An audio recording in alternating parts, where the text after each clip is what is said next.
is our first ever totally biased retrospective. So what we're going to do today is we're going to walk through an event that Anthony and I both attended about a week or so ago. The event was Tipper and Friends at Orion Amphitheater. We're going to talk about a bunch of different things today. We're definitely going to talk about the actual Orion Amphitheater. What an absolutely phenomenal place to host any event, but especially a Tipper and Friends event where we Tipper and Friends for such a long time has set the bar so high, with such a high level of attention to detail in all aspects of their events. And the Orion Amphitheater it was almost like everything was building up to them being able to fully flex a professional, brand new amphitheater of this status. So we're definitely going to talk a lot about that. We're going to walk through each night's Tipper sets. And just have a little conversation like we usually would have anyway. We're just going to record it this time. Exactly. So yeah, Anthony, where do you want to start? So I mean, let's start just with so the history of Tipper and Friends, these multi-night events that are basically giant reunions, right? Done at typically, theater environments, done down at Swanee, Talia Hall in Chicago, the Fillmore in Detroit, New Orleans, Brooklyn. It's taken us so many different places. So it did feel like a giant homecoming, and for us, it really was, being in our home state. Our first time seeing Tipper in Alabama. So it was beyond special. But this community is something that I think obviously it will continue after Tipper is done. Tipper has announced, that last year, maybe his last year, at least performing live. And to have this community just grow, over the past 10 years for me has been amazing, and to have something like this happening in real time, I'm forever humbled and we're lucky to be experiencing it.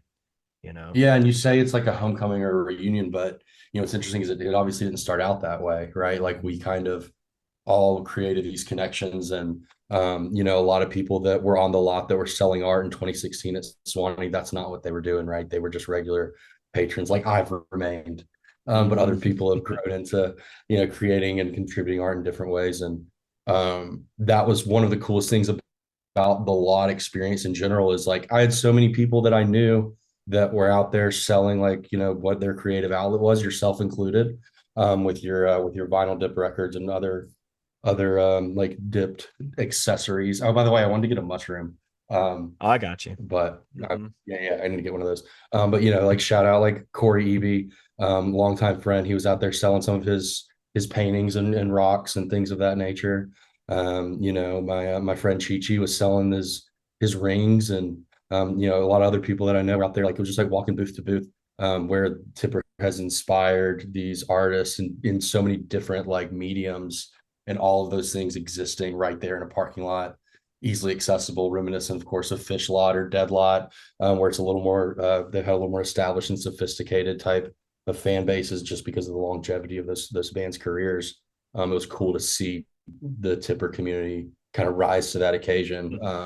Definitely one of my favorite parts of the weekend for sure. Right. I mean, it Ain't nothing like having a beer on lot, baby. no, right? Or even just a giant hug, like Yeah. these events, lot scenes are they can be such a nucleus for creativity, right? And such a nucleus just for just good energy.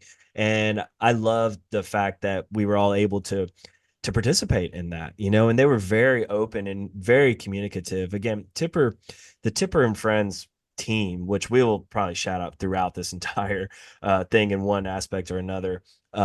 They take everything into consideration, whether it's communicating with the artists that are going to be on lot, whether it's communicating with fans about set times being changed because of weather, and very immediate communication. It's amazing, and to be able to share that with people from all over, talking about the lot scene, it really was. It's beyond words. It's something to be experienced. So, like, if you're ever, whether it's a Tipper event, whether it's a fish event, whether it's a widespread event, whatever calling is out there for you, and they have Gets a a lot scene, early. yeah, get Gets a lot there. early. Just go Yeah. there and just walk around, talk to the artists, talk to the fans, talk to your friends. I mean, make that your connection point, because, like, I mean, the connections that I know I've made over time with artists of the past on lot scenes, they ring true. All the artwork behind me, is from my friend Sam Burge, who I met at the Tipper and Friends of It in Swanee. He does morning dew tie dyes and also does like insane drawings and artwork too. And he's a guy I communicate with regularly. These connections that are made in these music scenes, um, I think are lifelong connections past the music, past the concerts, past the shows. There are friends that you can travel to and connect with, or reach out if you're ever in need. These are lifelong connections that I think ring true forever.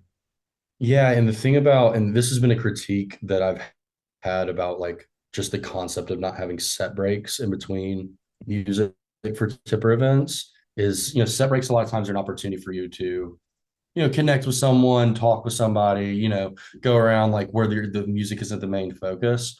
But what was cool about this event is it kind of like gave me the middle finger to my critique in a way because it was set up with a lot beforehand, and then those after party, the Yeah. vinyl sessions that Weege and Foxtail curated, um, where like I mean that I know you had to go home afterwards, but man, you want to talk about such a great social interaction where it was set up like there was a bar in the middle, right at the after party that's on the in the campus Grounds. of the actual amphitheater, which is awesome. Nobody has to leave and go somewhere. There's a bar in the middle, and there's nothing but like picnic tables on the entire sides. So it's like, and then there's a small little dance floor.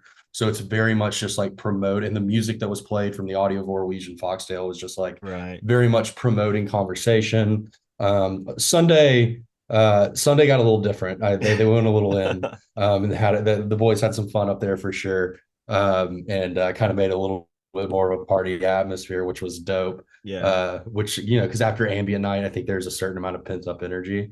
Right.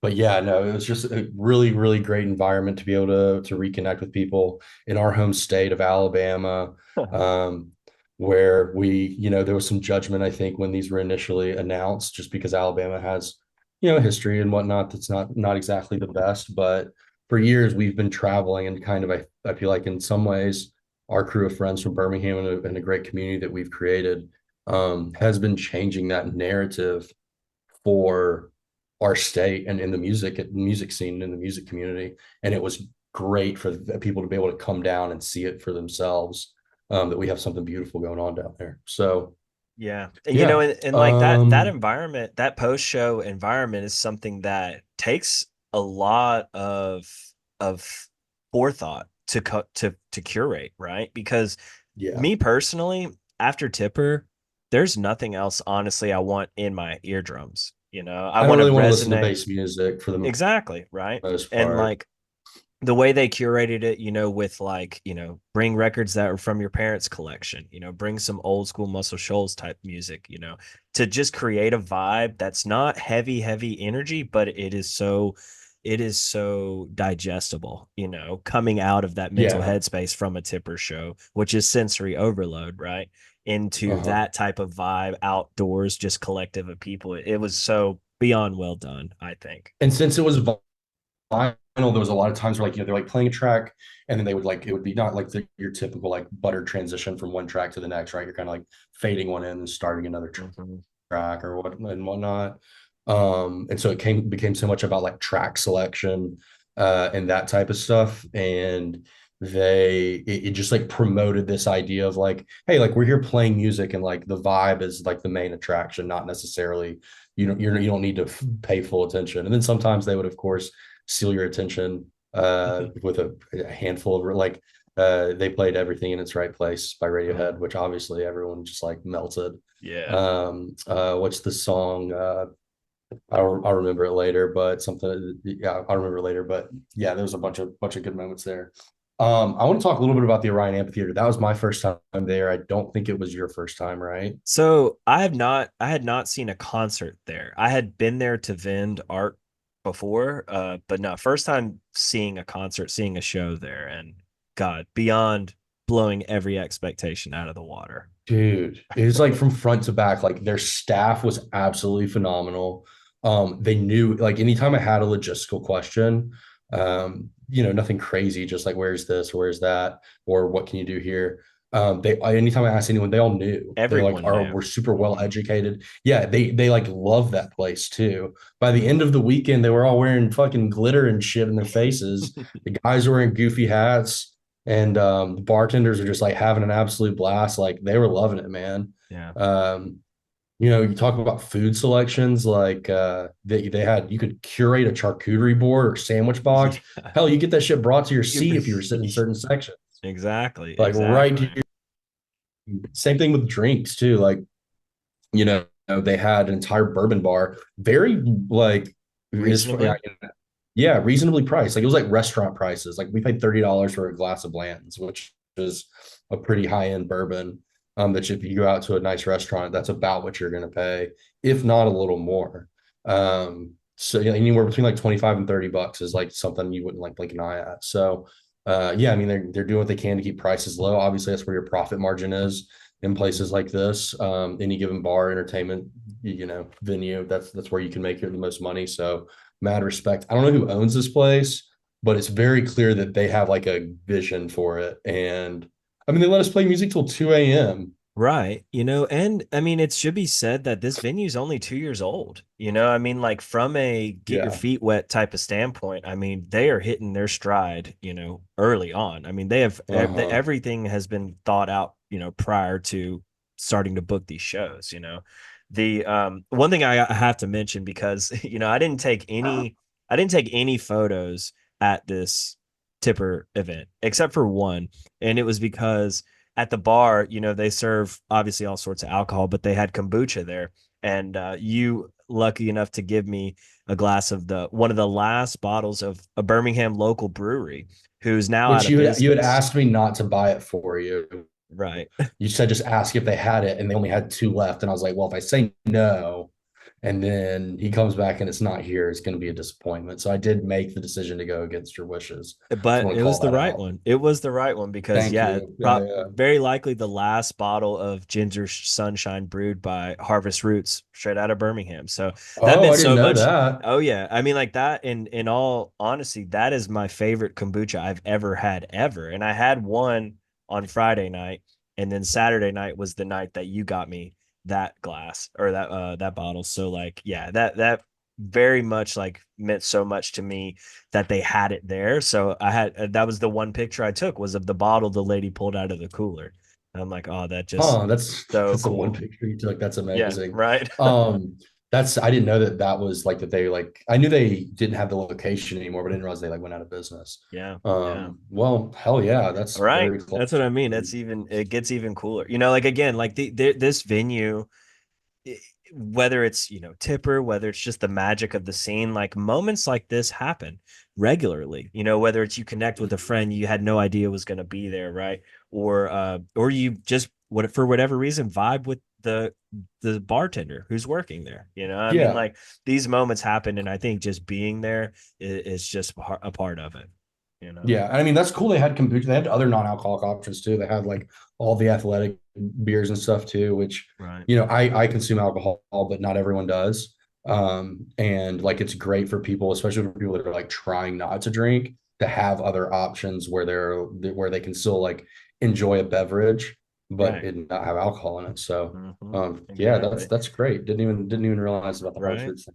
Huh. This venue too, just like if you were to take the sound out of it, which we can talk about the sound in a second, but like the Oh venue man. itself is a piece of architecture, that is just like There's not a bad beautiful. seat in that thing. Mm-mm. There's really not, like, even all the way up to the edge, like there's a value of being all the way to the side. Mm-hmm. I mean, Tippers, obviously the audio team is state of the art, and they're using state of the art technology with the Function One Bureaus. So I can't necessarily speak for how the sound typically is in there. Because I'm sure it's great. I'm sure it's not as good as what we experienced. Right. But like even all the way to the side, it sounded great in there. It really did. Yeah. And I think, just again, the design of the venue, like everything is below the walls that surround the circumference of the venue itself. So like we had friends, who showed up late walking up to the venue not realizing had they started or not, because the sound is so encapsulated into the venue itself, which I think is a great design for the building. You know, because say if you're are playing late music within the venue itself, it's not resonating outward to the community, you know, who lives just, you know, near the venue itself. It keeps it Exactly. contained. And that reflects back onto like how that community is going to treat people that are there, Right. right? Like if you're causing an annoyance and you're playing loud bass music every Saturday night until Yeah. 11:30, or loud any music until 11:30 at night, 3 nights a week, you're not going to feel too fond of that venue. Yeah. And that's going to reciprocate, you know what I mean? So Yeah. Well, like I didn't even Dick's think about Sporting that until Good just now. Yeah, that's great. in Colorado, you know, they have all these like apartments right there near the Yeah. venue. And it's like a known thing that there's a lot of conflicts, at least with some of the heavier artists playing there. But Huntsville, everyone was beyond welcome. It was Yeah, I've beautiful. heard from people that like, flew in and out, and people that stayed at like hotels and whatnot, that even like just the surrounding Huntsville community was like super welcoming, super nice. And I haven't spent all that much time in Huntsville. Obviously, Birmingham's only an hour and a half away, so I still feel like it's, basically home. Right. But they got something special going on up there, and definitely, I mean, hell, even they had back 40 had outside function ones until 5 a.m. Yeah. Yeah. I didn't even know That's that was legally possible, like anywhere in the country, much less, in Alabama. So good yeah. for them. Yeah. Do we want to go ahead and hop into some of these sets? Yeah, let's do it. Let's do it. So Friday night we Cool. got an up-tempo set, right? We got Mm-hmm. Datagramma, we got Colin Hassel on visuals, and probably some tenorless dripped into it. You know, I mean, from a visual standpoint, these sets were beyond collaborative, which I can't get enough of. You know, like when you have to look to your friend and be like, who do you think is, you know, like Yeah. you're piecing it together in real time, but all the while it's constantly being layered. And that is a thing, you know, a staple with these Tipper and Friends events is like from the sound to the environment to the after shows to the visuals, everything is taken into account, and it's just a showcase, you know. And these up tempo sets are wild showcases as far as like energy goes and movement goes, and taking advantage of this entire venue is just fucking incredible. And Uptempo, I think specifically benefits a lot from the visual arts collaboration, just because like the energy is really high and like it's so frenetic that it's easy to mix these styles. Like you can go from one moment having this like one specific song or whatever and having your mind blown in one way, and then that song can like mix up quick, like Tipper can move into something else really quickly, and then it just makes sense for the visuals to match that same type of like, it doesn't have to necessarily like flow super well, even though it does. It doesn't have to be like stylistically the same throughout, or at least it's not what I desire.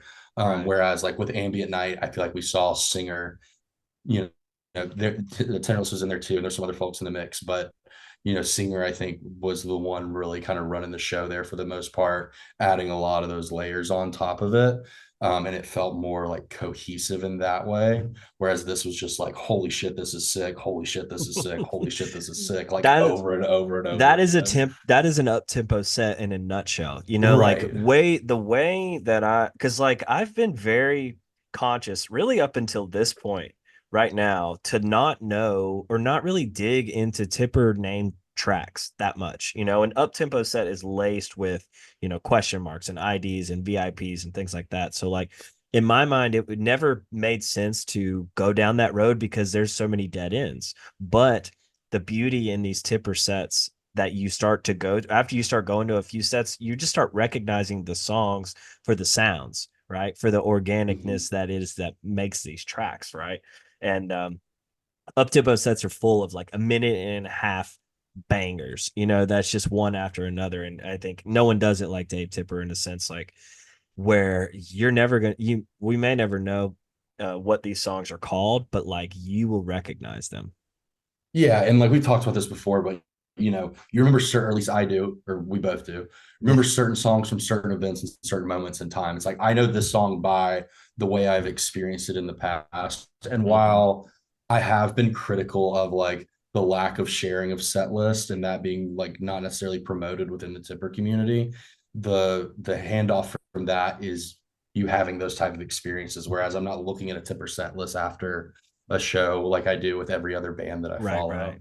You know what I mean? Like, and that's just the nerd in me, but like that's how I write down set lists of pretty light shows so I can stay focused and like, keep up with like when I remember songs that were specifically played. Right. But with Tipper, that's not really the way it is. It's a little more It's like I don't know what mental, the word. I mean, like you Yeah, draw from memory exactly. versus like actual Right. text to paper, you know. Right. But So we did do our best for those that are listening. We did do our best to kind of come through some set lists that have been posted.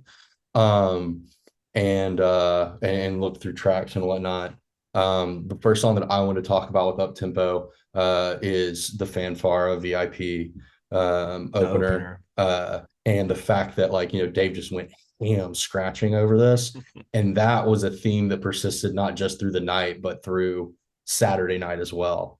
I feel like I've never heard him on the turntables as much as he was Friday and Saturday. I would agree. Uh, Yeah.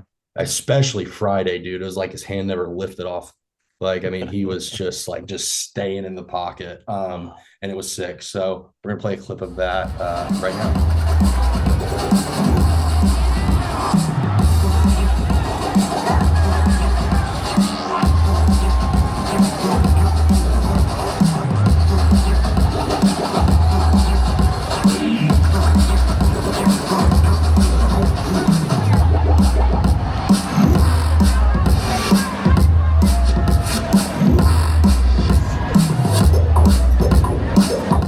Yeah, what a time.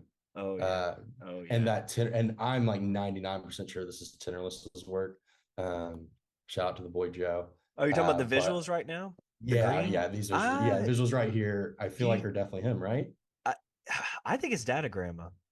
I don't know why the little dendrite kind of formulation almost looks like his What word logo. did you just Remember? use?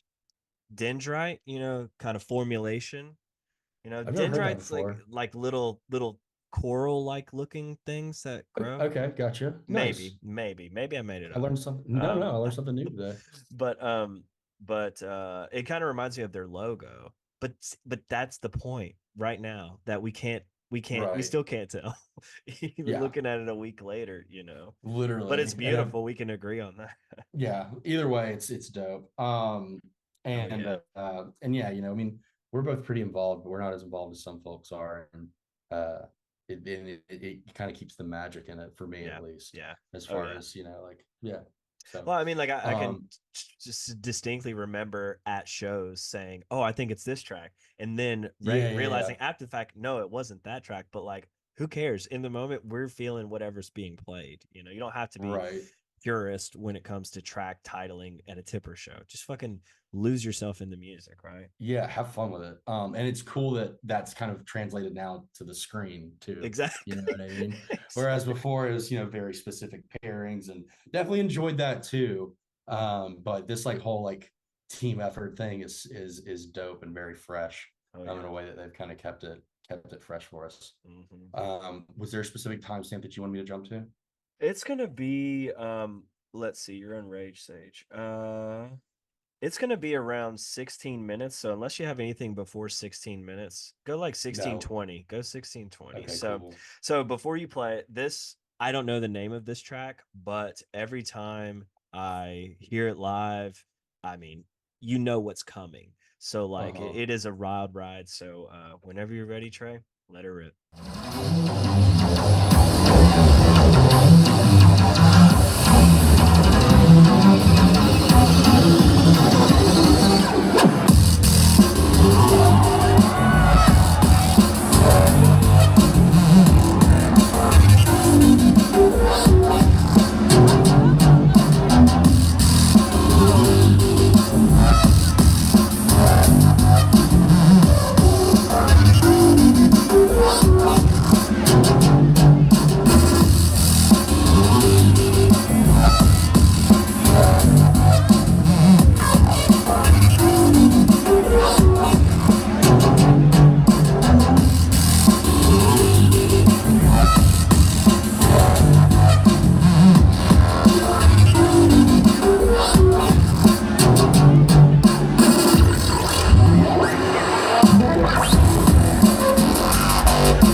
fucking song. Oh That's yeah. that like I remember hearing this in New Orleans, and and Yeah, that's right? like that song that you just want to fucking punch a brick wall and just punch Yeah. straight through it, right? Like just ready to go. You know, something that I Um, always wish we could do, and I don't even know if it's possible, but like if there was some sort of technology that could detect like hormone releases within a set, like you're talking dopamine flushes, like you hear the crowd roar when that song starts, and it's just like uh-huh. everyone is on board knowing where we're going, and like again, I don't know the name of that, but like shit, who cares? Like when you feel it and you know what it feels good.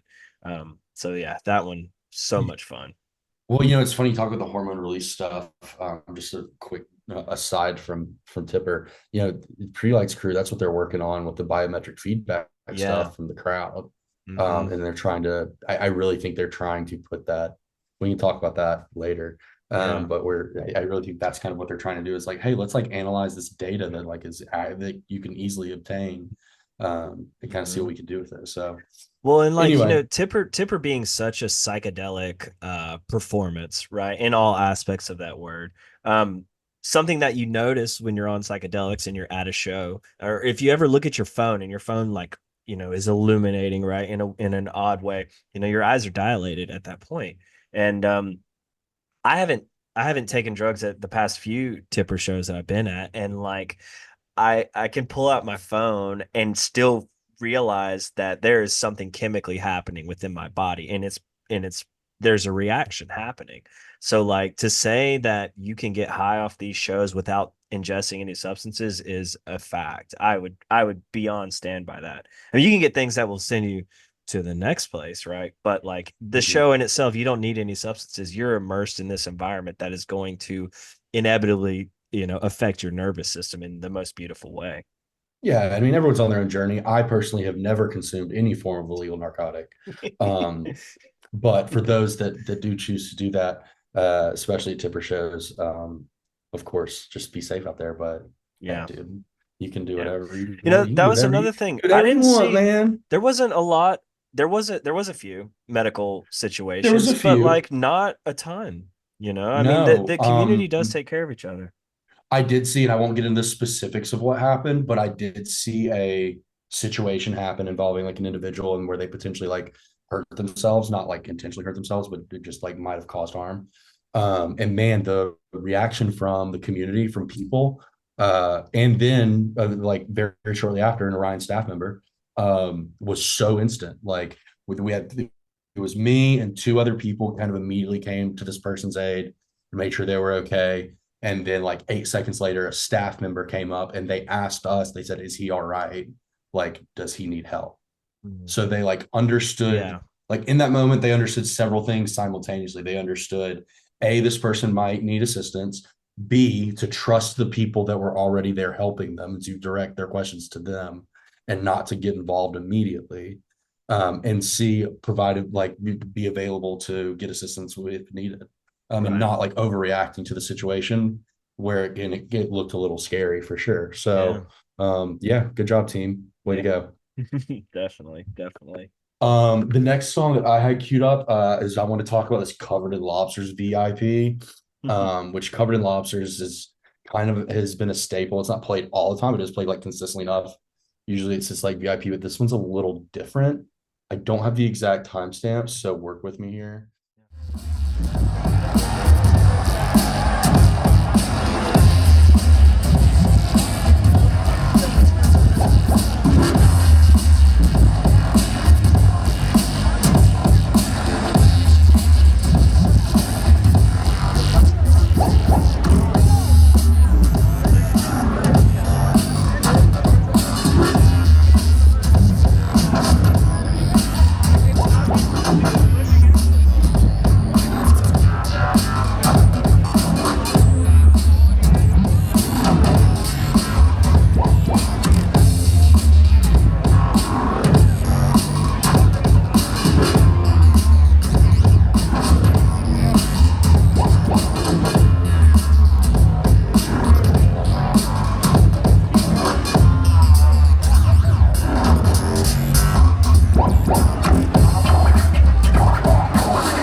projectors on that wall. That wall was made for that.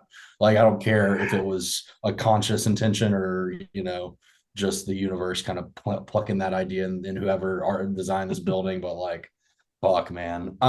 Yeah, that song's great. That little, like, the way that the dun is like subdued a little bit more than the usual mix. And then like kind of the bass is brought forward. I remember specifically like during this track, like hearing the bass, like I feel like it was like rattling my stomach, and like the tacos I'd eaten for lunch, and yeah, just sick. Yeah, and I know that was one, Tipper purists talk about that track being played, covered in lobsters, special moment. This night, Friday night, the Uptempo set felt beyond nostalgic, right? I mean, like, Yeah. The first time I ever saw Tipper was in 2014, and that was at the New Year's with Bass Nectar in the 360 setup. But that just piqued my interest, right? And then from then on, you get to really kind of dive into these different types of shows that he puts out there. And I can distinctly remember the 2015 Imagine show being very up tempo, and a night that I definitely did not consume any illegal narcotics. Yeah, Trey definitely did not. Nor did I. I mean, I had to drive back, so you got to be responsible. Yeah, obviously. Yeah, you got to be responsible. But that show was energy personified. Android Jones and Tipper, and this one at the Orion, this Uptempo set, brought me straight back there. And we had friends, shout out Stella, listening out there who really voiced that opinion too, and it made me really realize, yeah, that's exactly how I felt. She just put it out there. So yeah, Uptempo Tipper is an animal. Yeah, and that was a shared sentiment too. Is like, it's 2015 again. My first time seeing Tipper was at Camp Biscuit with you, and that was like a singer Uptempo set. And I like I feel like all like this, it was the same exact set, you know what I mean, like in the best way possible. And yeah, that Imagine show, that was a Dave Tipper flu game because he was like super sick. I think he was late. He was late to the set or something. He was like 5 minutes late, God forbid. Yeah, he was like, oh yeah, like Spongle like played it, like kept playing over his time slot and came on in his goofy like British accent and was like, Dave Tipper's not feeling too well, so I'm gonna keep playing. Right, but he'll be out in a second.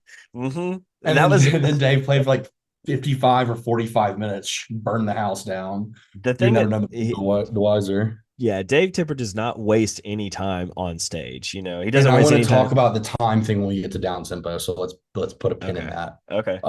Because yeah. But sorry, go ahead. Well, I was just gonna say, I mean, he's not wasting any words, he's not wasting any time. So like, you're gonna get your money's worth for however long he's gonna play, and some, right? Which remind me, Trey, Tipper and Friends Swanee, the first one. Do you remember how much it cost? For tickets? It was $24.99 a night. So yeah, the total of $50 for the low price of $50 You got to have your mind just absolutely scrambled. Yeah. So again, this team takes everything into account. So back to this Uptempo set. I only have one more timestamp. Do you have any other ones? Because mine's at the end. Mine's at the end too. And it's this specific drum pattern. That I wanted to go back. I'm gonna have to go back and find it. But yeah, we can play that clip right now.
That's crazy that drum pattern went right into your to Higgins, which is what Yeah. you're talking about, right?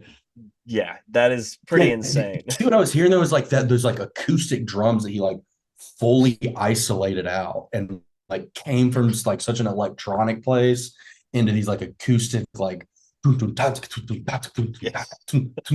then and You the know, chimes. the sound design, I've always, you could call him a mad scientist, you can call him an engineer, but the fact is he's in a league of his own when it comes to sound design. I used to say Tipper can make you hear what the insides of sounds sound like. Like you have a sound and then there's an internal sound within that sound. He will amplify that. That is described only by someone who's listened to Tipper though. Like if you said that to someone else, they'd be like, "What the fuck are you saying?" Right, right, exactly. Yeah, But like yeah, that's what sick. a calling card to end, to wrap up that Uptempo set. It's just like Uh again, huh. something that people are very familiar with. They know those chimes and they know those sounds and they know that voice, whatever it is, right? And God, what a just smasher of a night. Again, leaving you wanting more, but so satisfied still. And I will Oh, say, like without a shadow of a doubt, Uptempo Night was my least favorite. But I had such a fucking blast. Like it's just the other two, and this will be a good segue into down tempo for yeah. me. Tipper in the down tempo realm is like up tempo is an absolute blast. There's definitely like magic happening there. But it's a party, right? And that's what it's designed for. It's like it's designed to like let loose and let some like, some of those type of emotions fly, whatever you choose to indulge in or whatever. But for down tempo, it's like this whole other like no one else in the world makes music like this for me. Yeah. I think And it's that's just totally so accurate. magic. Like, people do make great down tempo music. Somatos makes some fantastic down tempo music. There's a lot of other people that I'm not going to go Mhm. through the list on, um, but I mean, like Tipper is just where this is where this sounds like psychobabble sometimes, but you're one of the one people that I can say it to and not probably get a lot of judgment. But there has to be some type of correlation with the way that he plays music in these sets and the way that you perceive time. Sober, on a head full, either way, like it feels like it's a day and it feels like it's 5 minutes at the exact same time, and different moments of the night feel like they're elongated or shortened. That hour long set for any other band, any other artist that I go to see, if you told me like, yeah, you're going to pay a ticket price and you're only going to see this band for an hour, I would laugh in your face and be like, absolutely not. I'm not going. Like that's Right. preposterous. But for Tipper, that's all he needs. And that's all like it's in an hour, that hour means nothing in the way that you compare time in any other meaning of your life. If it's an hour long meeting or if it's an hour long workout session, it has nothing to do with this hour that Dave Tipper's talking about. So yeah, this is where the butter is for me. Well, That how'd you feel term about that that? term is time dilation. I mean, it Okay. happens, on psychedelics, where a minute can feel like 10 minutes, or 10 minutes can feel Mm-hmm. like an hour or 5 hours, and it's like we look at our phone or you look at the time during a tipper set and I never look at it in a way of like we only have 10 minutes left. I look at it A as a lot can way of happen in like, 10 minutes. look at what he can pack into the last 10 minutes of what we're about to experience. Or you look at your say you check the time early on in the set and it's only been 10 minutes and you're like, Uh-huh. holy shit, we Holy have so shit, how's much. it only been 10 minutes? Exactly. We've gone so many places. And like, again, these sets are very like exploratory. And the fact that what Tipper does during his sets that I can't get enough of is like the nuanced textures that he'll add to a track that you've Uh-huh. heard, 100 times, but you hear it live and then it has new textures added in and it's blending in together. And it's just, or he'll change the beat pattern, or he'll take a down tempo track and throw it in an ambient set, or take an ambient track and speed it up for an up tempo set. I mean, it's like Mhm. he's a scientist, but he's like a more like a chemist, I guess, in a sense of like it's alchemy. His music is alchemy because it can be dissected and placed into a different set and it fits perfectly. It's amazing. We're so lucky. Yeah, and I mean, even speaking to that, so the opener for the set, is something I want to talk about. So it was Whomi is how Yeah. I pronounce that word. It might be Whomi, which I think is actually kind of what it's like. Who am I think is what the general whatever. Yeah. And that actually was almost Wafer's name. I almost named Wafer Whomi. Wami. Yeah, but we went with a different W for different reasons. So let's listen into the opener.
Fantastic opener, way to set the vibe. And then Oh moves yeah. in from this, he moves into Rare and Plentiful, which is a not a very common track off of Relish the Trough. It's like the opener for Relish the Trough, which is like one of my favorite Tipper albums in general, but also like my favorite like album name ever. Right. That Arlo Parks Collapse and Sunbeams, those two. I go back and forth. Relish the Trough is just, but he also played Relish the Trough later on that night. No, so the Um, next song. So get this lineup, all right? So you got 5 tracks in a row. Whomi, Rare and Plentiful, Relish the Trough, Sleeper, Preparations for Departure. Like, is Dude, everyone like about to just leave the earth? Because that is what's happening, And yeah. insert two on visuals, Julius. I will probably butcher his last name, but I'll give it a shot. Julius Horsthius. We are gonna say it that way. This is UK visual Sounds right. artist who I've been following him for a while as far as like utilizing his videos for like video screensavers and all. And it's just like very psychedelic, very journey-esque visuals. Like there's a lot of movement and he creates these worlds. So like to have him with Tipper in down tempo on this screen, on this venue, mapping the entire thing was like just so much, so satisfying. But it was amazing. Yeah, I love the way that they utilized like it was almost like they were virtual windows, it was like a Coliseum style, and you could see through like a window pane, and there was like art going on behind it. And they did it like a handful of times during this night. And if this was that artist, I mean, absolute mad props. That was like so like it was one of those things that's so creative and so obvious at the same time. It's like, oh yeah, of course you should do that. This is fucking sick. Well, But like yeah. the first night, I mean, another thing that happens at these events is the production progressively builds on itself throughout the Mhm. weekend. So, like the first night, the mapping was beautiful, but it was very simplistic compared to these other nights, right? Because then, yeah, you mentioned on the downtempo night, there's depth in the mapping, snakes weaving in and out of columns, and I think Datagramma, I think was like very much spearheading the mapping concept and the architecture concept, but again, it blends in so well with Julius's virtual worlds, and Singer's visuals, which we'll talk about during the ambient set. But like again, a feast for all the senses. Yeah, absolutely. Just always something to keep you very, very entranced. Hmm. Did you have Yeah, anything I got one. before 23:48 is my next timestamp? Yeah. So what I just want to play a little cut of Sleeper with preparations. Sleeper is one of my, favorite tracks. I mentioned it from a Ride or Die the week before, and Yeah. was lucky enough to hear it played out live.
Just Go ahead. love about the down, is like Sleeper's such a melodic track, right? And then that tail end of it, it's just that little bit of like that uplifting, like, and keeps your energy into it. It's fucking Well, awesome, like dude. this is with that track, like specifically, the thing that I love about, I mean, there's so many things I love about Tipper's music. I mean, I'll probably say that 5 more times throughout this podcast, but like Yeah. there's a repetitive nature to a track like Sleeper where it is like boom, it's like pretty back and forth, right? But Hmm. the adding and subtracting of sounds and texture that he's doing throughout it becomes progressive, and I think that is like a thing that is either under appreciated or just under recognized, that there are layers being added through every loop. It's very Hmm. there. If you can keep time, you will get along with these Tipper sets, but there's so much nuance and details being added throughout the progression of these songs that which makes a live experience so much more just it's so much more special. Yeah, absolutely. And it's that repetitive, and then the kind of that same thing I'm talking about is like just a little different that Mhm. knocks you on your ass, Exactly. right? Hmm. Okay, my next moment that I had was at 23:48.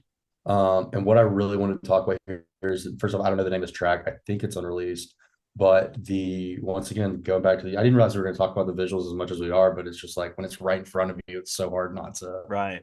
To address. highlight. Uh, it's this world that's created with these trees. Um, you know Oh, that what's that Incubus song? It's Digital Ash and or no, that's a bright. There's a Bright Eyes album called Digital Ash and a Digital Yearn, and that's what sound this in a from. digital forest is Yeah, yeah. Incubus. Sounds in Digital Forest is Incubus. And so that and the digital ash and the digital urine, like, I don't know, it's like those concepts like kind of like combined in this has completely unrelated and two entirely different ends of the musical spectrum. But yeah, dude, let's watch this for just a second.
From NOLA Downtempo.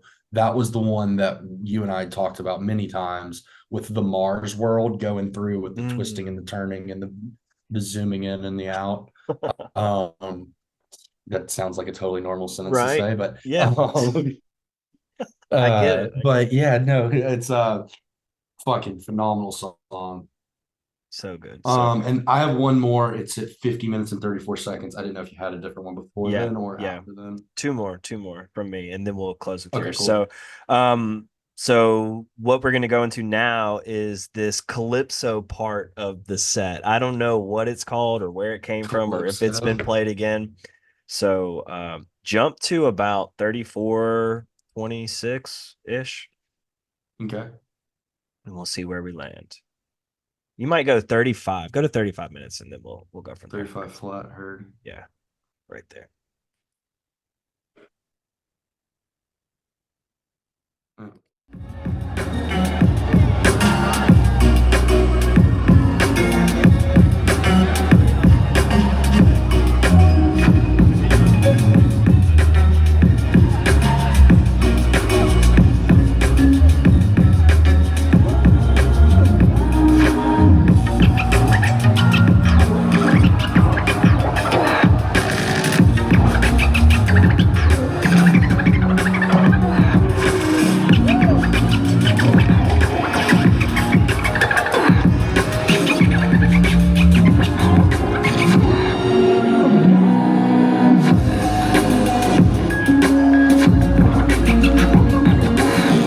Glad that you called this moment out, because what I called this was, I was like, this poppy little number, like it was like this, just like it's like this poppy little like dun, dun, dun, dun, dun, right. And I mean that in a very positive way. Like it's great. I didn't know he would ever make a song like that. Right. It's great though. And what a shift from like the heavy, deep internal rhythm that he's like riding throughout this set to then kind of come in with this very refreshing song. It's a big breath. It felt it's a huge breath of air. And the crowd resonates with that too. Again, like Tipper's crowd control, he can throw bangers at you, he can throw grinders at you, he can throw thinkers at you, and it's right where it needs to be. So like that felt so good to breathe that song in, live.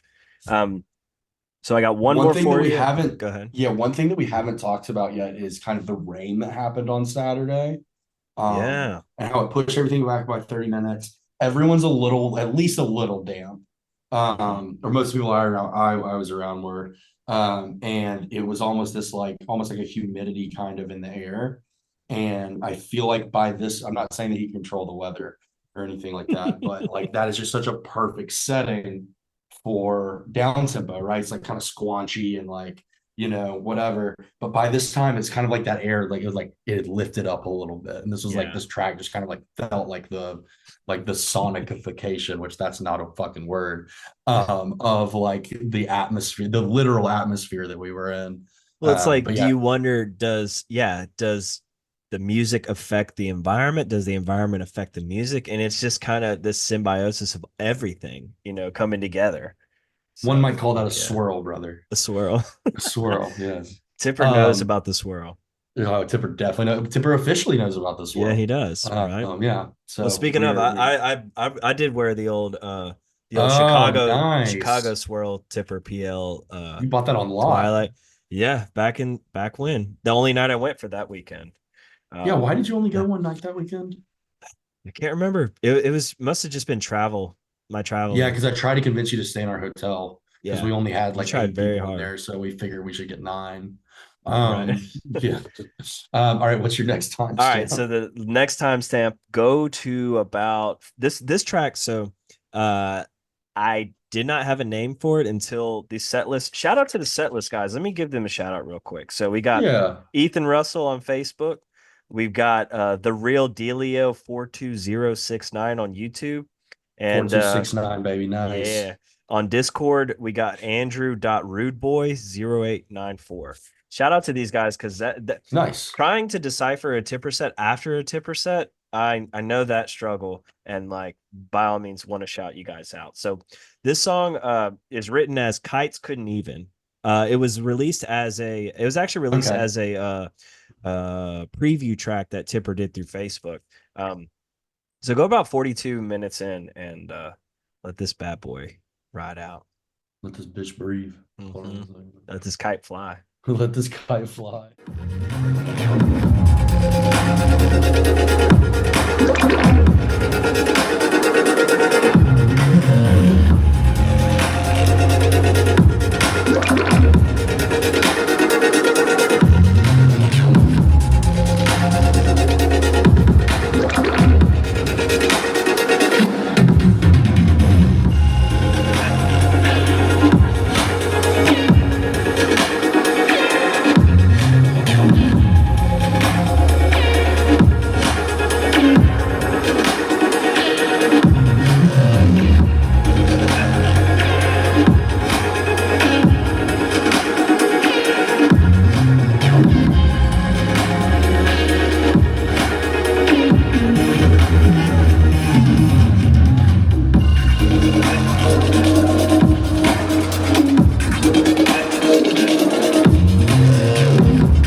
Oh That yeah. good pull. Grinder with twinkles, like Uh-huh. there's just like again such a balance between this heavy, very like aggressive-esque sound with these higher pitched just this little flare, It's the you know. boom, So, boom. Like so right good. there in that exact little bar. So good, so Yeah. good. So I had to pull that out because again, that's a song that I had not seen it live. I know it's been played live, but I hadn't seen it live, and just feels so good. Again, these I feel like songs are so physical. I didn't recognize that one, so I probably haven't Yeah. seen it live either. hmm All right. So you got what else? What All else right, you I got? got one more. So I'm gonna play like the first part of this. I'm not gonna play it for a full like 3 minutes. That's a little much.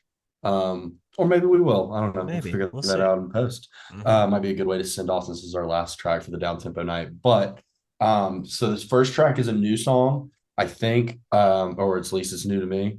Uh, Phenomenal. But then it goes into this song that uses a sample It's like the yeah samples. He goes, yeah.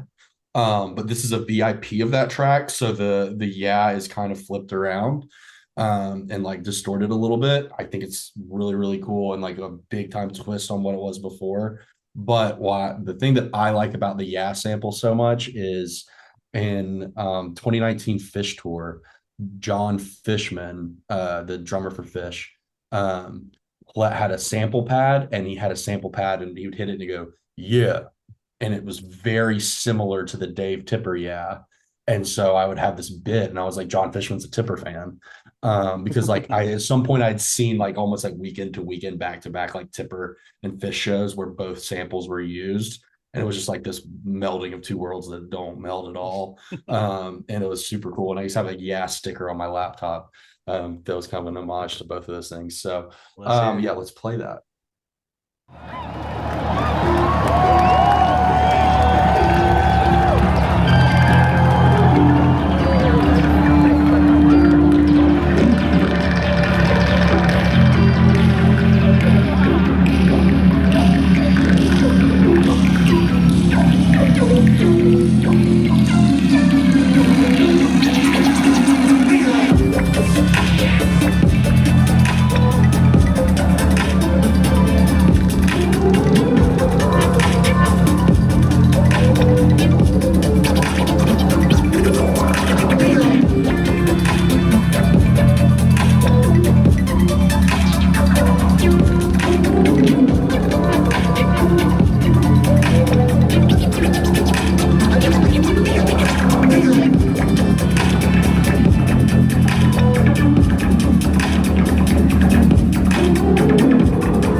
I think at 522 is when the OG comes out, if I remember right.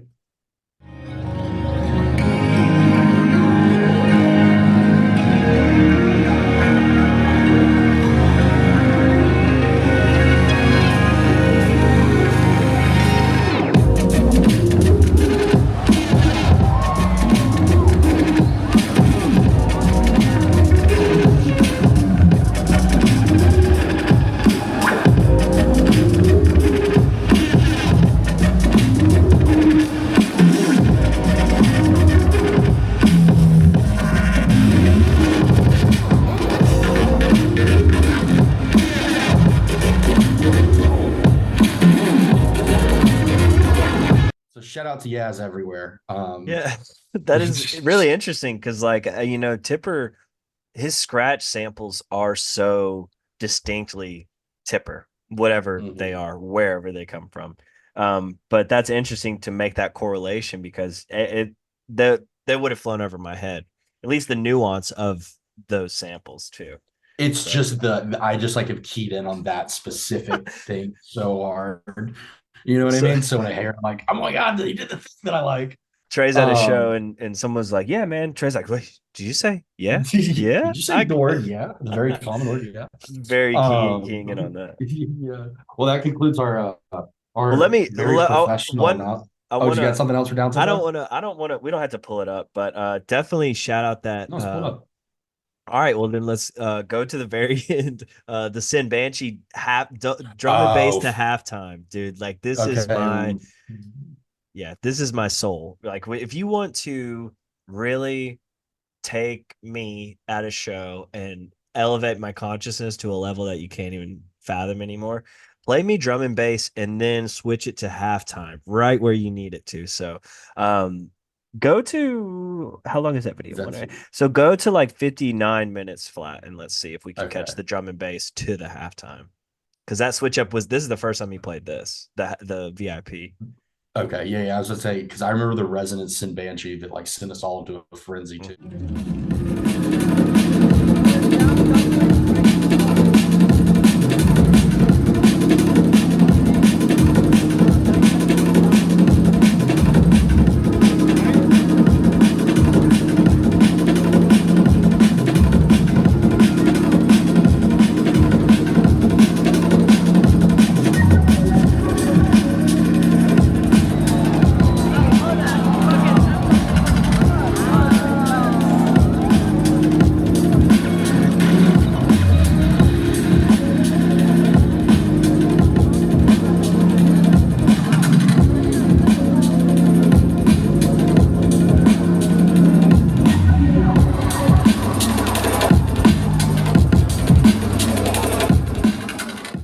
it's so tight. So fucking good, so surprising. Again, like this is how I like to take in drum and bass, like tempo shift, right? Right where you Uh-huh. need it to. And again, it's like such a vibe that like you can't not catch on to it, right? Because the drum and bass will get you moving in that rhythm, but then a switch up like that. Oh, thank you, Dave. Thank you for that one. You That and I are one's very so good. similar in our opinions on drum and bass. I'm Yeah. not quite on the wave, but I really enjoy it in tasteful moments Mhm. and enjoy it mixed into a set. I'm not like I don't want to listen to the whole set of drum and bass. It's just not my cup of tea. But like when it's mixed in like this, I mean, what execution, Right. right? And same thing, I have the same feeling with like electro house music too. You know, like I can Yeah. take it in chunks, but I have to trust the artist is going to go that direction, you know, and not stay in that lane for too long because Uh-huh.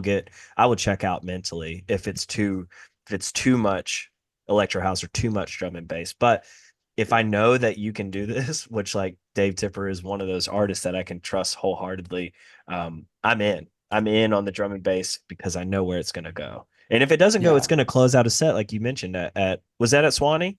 Where was That was at that? Resonance Sunrise Set 21. Resonance. Gotcha. Uh-huh. So like, Um, yeah, that's such a great way to close out a track a set too. yeah. Right. And it's just like something different. Once again, it's like for this whole hour, you've had all of these sounds that are different and surprising and take you by surprise. And then it's like, oh yeah, here's just like some sprinkles on top to send you on your way. Exactly. Thank you. A little goodie bag, a little to Um, go bag. yeah, it's actually kind of a good segue as far as talking about Resonance 21. That's the only ambient journey set that I've ever seen. And that was Tipper's last sunrise set, supposedly. Yeah. And so, the ambient journey set from Sunday, uh, We'll my talk about intention. before, right? So like before the set, right? They do did they do the Right. memorial before the movies? Yeah. So they did the memorial before. And for those of y'all who don't know, And they like did, They will do these like video montages of folks who have passed away. You know, typically on the last night of a Tipper and Friends, with some special music playing in the background. So it's a very emotional way to start a night like that. But it really is so special to be able to again highlight those folks who would have been there in person had if they could, right? yeah, it Um, is it's something to really set the tone. And I apologize if I do get a little emotional talking about this, but like to set the tone of like your intention going into the set and appreciation for like being here, being able to experience these things with your friends and moments that are fleeting, and you can have people that will leave your life unexpectedly. And it's really nice for us to be able to take the time to appreciate that, especially after a weekend of, maybe not worrying about the worries of the world, worrying about some of the things that might bring you down. It's nice to really go into these sets with that perspective. At least that's how I take it. And for those of you out there that, might see memoriams in the future, I really encourage you to really, really just take a full on moment of silence and reflection, either for friends that have passed or for just appreciation for your own life and for breathing the same air as those around you. So, yeah. yeah, after they did 40 winks with the memoriam this time around. Typically, it's with Virga. I'm Right. assuming probably because Tipper wanted to play Virga in his set. Right. That they didn't want you hear the same song twice, right?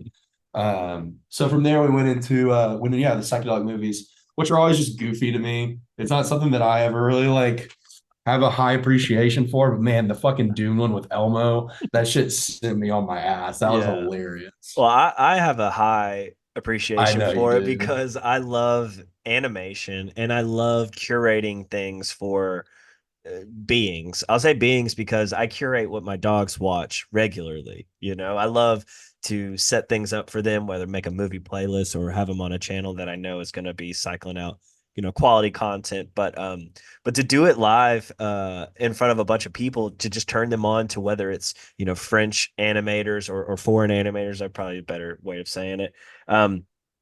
Or things, you know, that we might have seen. You know, you could submit things. It's just a cool vibe to be a part of. You know, ambient nights are always very interesting because, you know, people are getting comfortable, people are bringing lounge chairs, bringing squishies, bringing pillows and onesies, you know. But like the animation is just something that like I love to take with me because then it's things you can watch after the fact too. So really cool Right. exposure moment for some folks. Yeah, that's definitely a good perspective on it. I just have an attention span of a fucking beetle. So That is so until yeah, Tipper takes the stage. yeah, exactly. Then I'm locked in. So all right, so I got a few timestamps on this one. What I What? loved, Go sorry, go ahead. ahead. You got it. What I loved about this ambient set specifically is it was an hour and 15 minutes long, right? And it was from 000 till about I think 35 minutes is when I kind of have in my head where it switched to a little more down tempo. But for those first 30 minutes, I mean, the ambient music was it was a sound bath of just no drums, like fucking just layers on layers of just absolutely beautiful tunes. So my first ID is at 8 minutes. I don't know where yours is. You can play it. Yep. Okay, cool. So we're gonna jump to 8 minutes and 54, 52 seconds in. Uh, all right.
So that song usually is a lot more sped up, right? And has like that kick to it. Yeah. And just fully ambiented out, which is just it was so neat to hear. You know, that song, I believe it's Fallow, Yeah, was, and again, I believe because I'm not for certain, the opener from the Eclipse set in Missouri with the that's girl on right. the ring Uh-huh. who's coming down and spinning on the ring.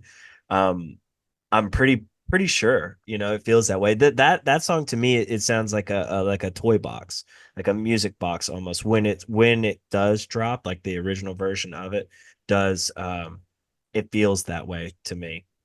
But Yeah, I can see that. such a good placement of this song. You know, this set to me felt different than, so like I've seen a handful of ambient sets, and ambient sets for me and Tipper are like the test, like the mental test to just melt and soak and absorb all the sounds he's throwing at you. Specifically, I think of Oregon. I saw him in Portland. Oh yeah. That That was ambient an set, ambient journey set too, right? it was, but it was, I think it was marketed as an ambient journey, but this was like a theater where your seats are you're you're pressed into your seats, like no dance floor, no nothing. But that set felt like this guy is just throwing sounds at you and you're just taking them in. So like there wasn't a lot of physical energy exerted from humans during that set.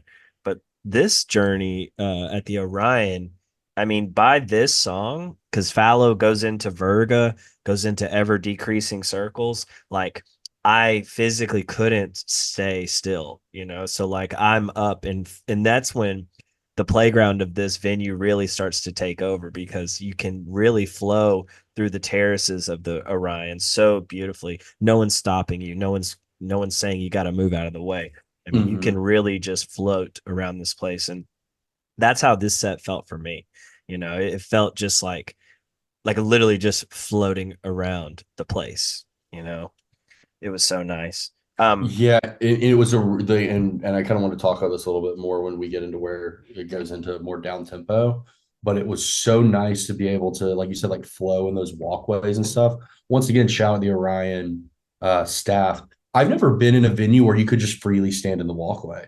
I've always had people usher me out of the walkways, always, like because I love being in the aisle. That's Me like my too. shit. Like, Me yeah, too. like yeah, I know, and I love the space and all that type of stuff. And usually, a lot of times, someone comes up, taps you on the shoulder, usually pretty nice about it, like, hey, you gotta find a place to go. Um, they didn't give a fuck, and it worked perfectly for ambient night because you had people that could sit down and enjoy that side of things, and then for those that felt like they needed to move their body, like you and I, we could go and stand somewhere where like I felt comfortable that I wasn't obstructing someone else's view or someone Right. else's time, and gave me the opportunity where I could just like move Express my body. yourself. And yeah, exactly. So really love the freedom that the venue provided for this set. Yeah. My next song goes right. It goes Fallows. We think Yeah. Virga and then ever decreasing circles. Yeah. So want to talk just for a second about Virga. Okay. An absolutely beautiful song. I mean, I remember exactly where I was, like how I felt, where my mind state was, who I was with the first time I heard that track at Sewanee Sunrise. Shout out Madison Rubio. She was like right next to me. I was Yeah. like, I'll never forget it. We like experienced that together, and it was just fucking awesome. But this burger was interesting. I feel like it was just like it was slowed down just a little bit. And I love that he fully faded out of Fallows, and we think, and allowed Virga like the to breathe into.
So like singer's night, you said Yeah, he's singers on went point. smash mode on this shit.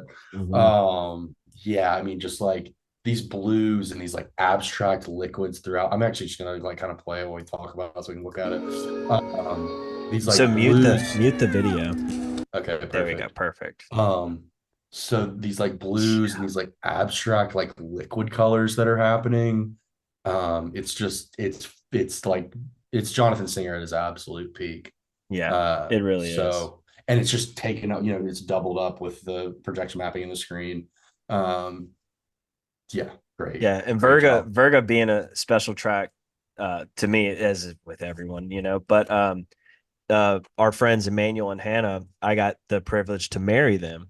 And this was the song that as I'm reading their vows, we had it synced up to where there was a point during the vows towards the end where we would press play with Virga and it would start right where you just played. And then it would play throughout as I'm reading. So I have to kind of sync up my words with the song to the point where But I you're now rapping over pronounce it. you. Dude, I'm syncing up. So like at the point when Virga drops, it's like this Uh, boom.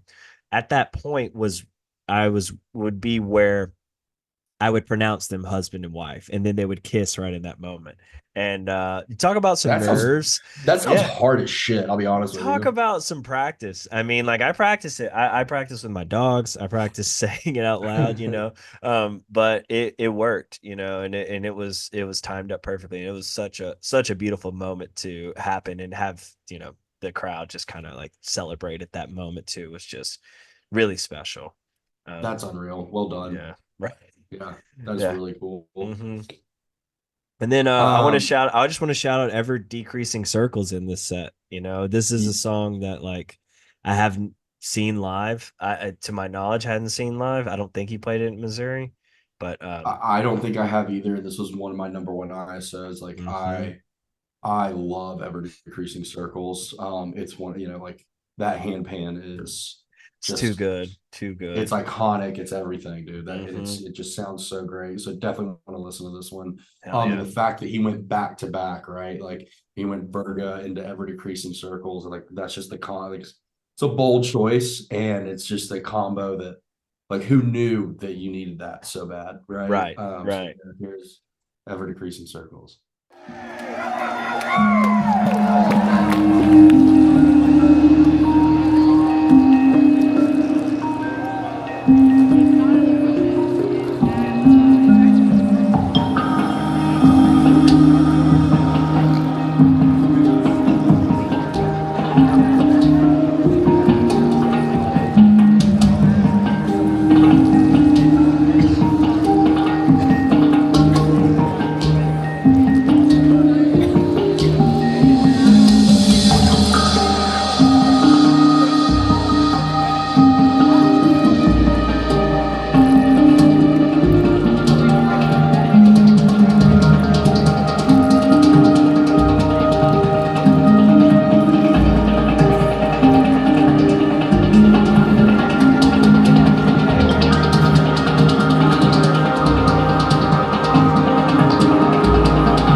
Just such a fucking cleansing track. I mean, like the Such a way the tune. way to bring the hand pans in, fade them out, and then bring them right back in is just like again Uh-huh. quintessential Tipper and like Bum, bum, bum, bum. so good, This would be so a good. track if someone was like, show me like the Yeah, best tipper track. This would be on the short list for yeah. sure. This one Uh, and Cinder Cone were always like ones that really yeah. like Neuron fit in Husky a too. yeah they fit in a Yeah. mold that is just like that album. Broken Soul That's a Jamboree. yeah, it's Brooks Yeah, Jimmy. yeah, that's a goodie. That's a goodie. Yeah. Let's Okay, see. and then from here, my next moment's at 35 minutes and 19 seconds. Okay, so Um, I got one before that. So okay. you got that Fallow, Virga, ever decreasing Sarah. Then there's a question track, but then around 29 minutes is the track called Gratis. Gratis is hope I'm pronouncing it right. It's the bonus track on the newest vinyl release. So Forward Escape is an album that like for the longest time, people were just, forking over thousands of dollars to Fucking try to get unreal on money, vinyl. yeah. Yeah. So Tipper's, team, as they do, are tailoring to the people. So they put out a new release of Forward Escape, which you can get now.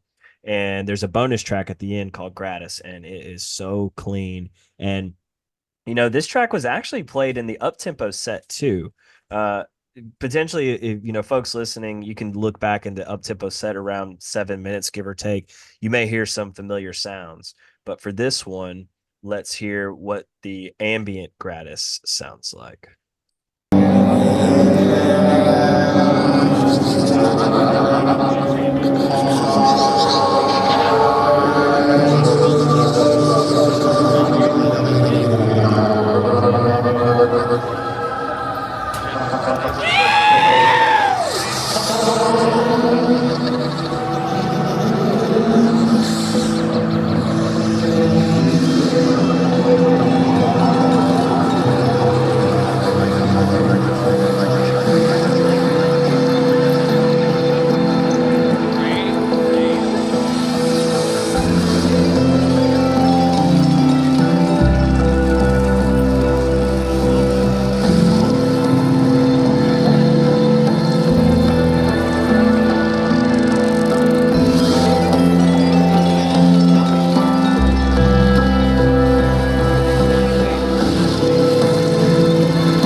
Forgot you were there for a second.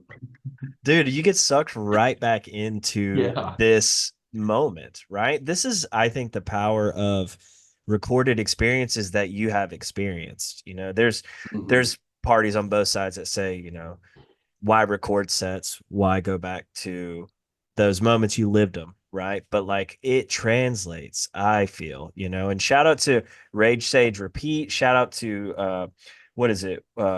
Shake and Bake. Shake and Bake. Yeah. Shake Shout and out to Bake's the those hero guys that for we sure. appreciate you endlessly, Shake and Bake For and sure. Rage Sage Repeat. I mean, I am not gonna stand by you while you're filming, but I will watch your videos after you post them for sure. I So won't stand shout out. behind you while you're filming, but I'll stand behind you in an argument afterwards. All right. Oh, That's what I we will can. support for Yeah, I'll sure, man. I support mean, you. Yeah, yeah.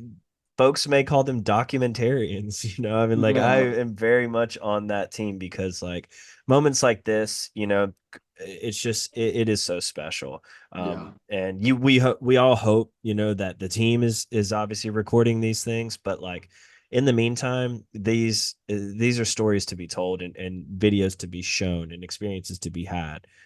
So yeah, shout out to the tapers out there. Yeah. But Gratis is, like I said, it's a special track. It is that bonus track, but where it goes into Adrift For Days on this is pretty special. So anytime you can catch Gratis live, Adrift For Days live, your soul might leave your body. Yeah. Yeah, I can attest Just to that. small warning. My next moment we can we only got a couple left, but definitely want to talk about how just a few short minutes after Gratis here. It's the first scratching that we hear of the evening. And it for me marked the change in the vibe of like, all right, you can get up and dance a little bit if you want to. Like it was like, all right, like it made me want to start to move my body. So, for for the first 10 minutes of the set, give or take, we were sitting over in the far right side, right. We had some people that were like talking a little bit behind us, which like, honestly, no dislike to them. We got in pretty late and like we were kind of in a more social type of area. So I just kind of took it. I was like, hey, I'm gonna go try and find a spot that might be a little quieter. Did a quick walkabout of the venue, and found that other spot where we sat down for about 15-20 minutes and we're able to really immerse ourselves in the ambient side of things. You got up and left right before me, right? Right when this song, when Adrift For Days started, was when when Adrift For Days came on. You're like, I got to go. I got to go move. I sat there for about another minute and I looked at Emily and I was like, we got to go. So me and Emily, that's when we kind of followed suit, came right back down to where we were. The rest of the night is history. So let's listen into Adrift For Days.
Just like, okay, cool, it's a little bit more of a party now. Highly recommend anyone that if you're still with us, first off, congratulations. You either really like us or you really like Tipper. Or maybe you like the latter. Yeah. So but yeah, I would really encourage you to go back and ambient music might not be necessarily everyone's like cup of tea while they're driving or something. But this 35 minutes on, this is some of the best work I've ever seen Dave Tipper do. Just absolutely phenomenal. If it does end up being my last set, like I kind of went into the attention with, what a fucking way to go out and close out. Really, just an absolute, so beautiful. Just memories I'll carry for the rest of my life. Want to talk about really quick, just a quick tease of Life Raft for a death trip. I was actually standing behind a friend and he was like, no fucking way. And then he was like, he's not going to play it. Unfortunately, that friend was right. Do this before we go into Life Raft. About what time frame are you thinking? Because I want to do like 53. Life Raft's at 57, so I can back up. Do about 53 minutes in. This track, it has a name. We don't know the name. Some people call it MaryBoppins. Some people call it RedNip. Some people call it maybe BabyBubbleBath. I don't know. But this one is another. That's the first time I've seen it called BabyBubbleBath. By the way, me too. I like that. I could be mistaken as far as the timestamp goes with that specific, ID. But give it a ride. Let's see where we're at.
Call that thing whatever you want. If it's BabyBubbleBath, sign me up. I'm jumping in because I mean, you get to a point where you realize names are irrelevant, but that song resonates. You call it whatever you want. You call it dog poop. I mean, we're Names still are you listening. call it dog poop. That's the new title. Names are just like sounds we make with our mouths, brother. Right. You know? Right. All right, let's see here. And then yeah, I wanted to play out this live rap for Death Yeah. Motifs. Yeah. This wraps it up for me for what I got. Okay. But I've never heard the song before. It was an interesting placement, I feel like, and it was really unique and cool. Mhm. All right.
So yeah, and then we go right back up, and it was like just like once again, kind of another moment. Honestly, that song almost sounds like breath work in a lot of ways. Yeah. Like it's like and it's like this big like exhale.